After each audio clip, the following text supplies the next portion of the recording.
नमस्कार देशभक्तों, welcome to top nuts. बहुत दिनों बाद वीडियो आई है तो बिना टाइम वेस्ट किए सीधे वीडियो की ओर चलते हैं। तो भैया हम कौन हैं? कटवा। हमारा लक्ष्य क्या है? और हमारा बस एक ही नारा है।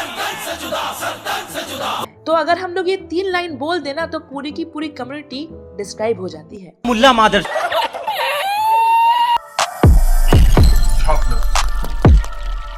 हम में से बहुत लोग हैं जो ऐसा सोचते होंगे कि नहीं, सारे लोग ऐसे नहीं होते हैं। कुछ ऐसे भी लोग होते हैं जो भला काम करते हैं, जैसे कि कुछ IAS IPS ऑफिसर्स भी हैं। लेकिन उनके कारनामे क्या है वो तो हम जानते ही हैं। पर चाहे ये लोग जहाँ भी पहुँच जाए, वो कहते हैं ना कि गिद्ध की नजर हमेशा अपने शिकार पर ही टिकी हुई रहती है। और यहाँ शिकार से मेरा मतलब है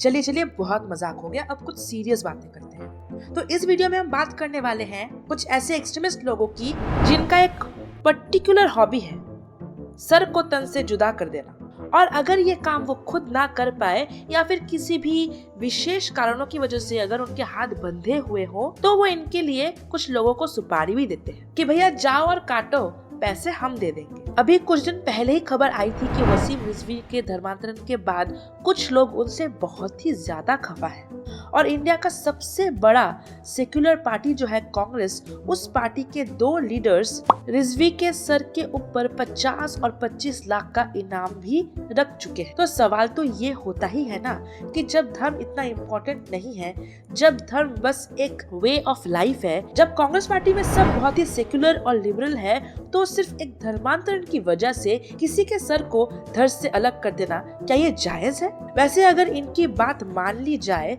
तो ये कह रहे हैं कि उनको धर्मांतरण से कोई शिकायत नहीं, इनको बस एक ही बात से प्रॉब्लम है कि रिजवी इनके शांतिप्रिय समुदाय और शांतिप्रिय समुदाय का जो एक होली ग्रंथ है उसको कलंकित करते हुए आ रहे हैं पिछले कुछ महीनों से। लेकिन इनको कौन समझाए, जिस चीज में पहले से ही गड़बड़ घोटाला है उसको नए सिरे से कलंकित करना किसी के लिए पॉसिबल तो है ही नहीं। उसके बारे में अगर कोई अच्छा बोले या फिर बुरा बोले, इससे तो उस किताब को घंटा फर्क नहीं पड़ना चाहिए। लेकिन जैसे ही कोई कुछ बोलने आता है, इनको इतनी मिर्ची लगती है कि सीधे वो सामने वाले को पूरी तरह से खत्म कर देना ही चाहते हैं। वैसे एक बात इंटरेस्टिंग है कि 6 दिसंबर बहुत ही शुभ है, स्पेशली हम सनातनियों के लिए, क्योंकि हर बार 6 दिसंबर को ही कुछ ना कुछ बहुत अच्छा होता है। जैसे कि ऐसा हुआ, फिर ऐसा और अब ऐसा।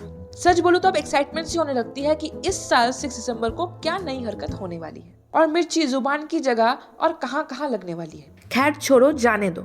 अब दूसरी वाली कंट्रोवर्सी पे आते हैं। If a girl can choose PM at the age of 18, why not a life partner? ये शब्द मेरे नहीं है, ये शब्द है असाउद्दीन ओवैसी के। वैसे ये ओवैसी वही हैं जो पहले तो ऐसा कुछ बोलते हैं, failed. Now our stand is, now the matter is in Supreme Court. Let it be decided. What is wrong in that?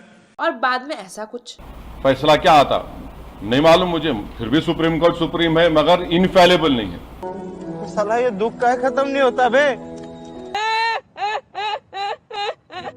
मतलब ये दिखाते यही है कि न्याय को ये पूरी तरह से अच्छे से मानते हैं, को इंडिया के कोर्ट सिस्टम पे, जुडिशरी पे इनको भरोसा है। लेकिन फिर जब इनके हक में जजमेंट नहीं आती है तब ये बौखला जाते हैं। और इस बार भी कुछ ऐसा ही हुआ। वो जो वीडियो के शुरुआत में मैंने 3 चीजें कही थी ना जिससे पूरी कॉम डिस्क्राइब हो गई थी, उसमें सबसे इम्पोर्टेंट पॉइंट यही है कि इनके जीवन का एक बहुत महत्वपूर्ण एम होता है कि किस तरह से हिंदू वीमेन को at a very tender as अपना शिकार बना लिया जाए।